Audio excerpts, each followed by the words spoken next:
प्रत्येक व्यक्ति अपने जीवन में कुछ लक्ष्यों को निर्धारित करता है, जिससे वह अपनी योग्यता और अपनी प्रगति की परख करता है। यदि लक्ष्य हासिल नहीं होते हैं तो वह अपनी कमियों को देखता है, उसमें सुधार करता है और फिर उन लक्ष्यों को हासिल करने की कोशिश करता है। कई लोग अपने लिए लक्ष्यों को निर्धारित करते हैं और उसको पाने के लिए रणनीति भी बनाते हैं, लेकिन वे असफल होते हैं। जागरण अध्यात्म में आज हम भगवान बुद्ध से जुड़ी एक प्रेरक घटना के बारे में बता रहे हैं, जिसमें आपके लिए एक संदेश है।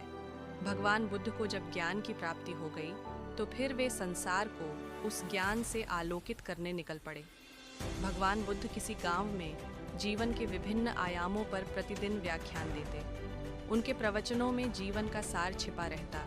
उनकी बातों को लोग बहुत ही गौर से सुनते थे। एक व्यक्ति बिना नागा किए उनके व्याख्यान सुनता। काफ़ी समय बीत जाने के बाद भी उसने अपने अंदर कोई विशेष बदलाव नहीं पाया है। इससे परेशान होकर वह एक दिन बुद्ध के पास गया और बोला कि वह लंबे समय से एक अच्छा इंसान बनने के लिए उनके प्रवचनों को सुनता रहा है, लेकिन इससे उसे कोई विशेष लाभ नहीं हुआ।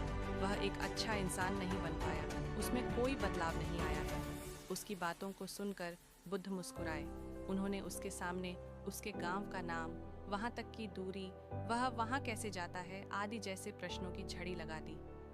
जब बुद्ध ने उससे कहा कि क्या वह यहाँ से बैठे बैठे अपने गांव पहुंच जाएगा, तो वह झुंझला गया।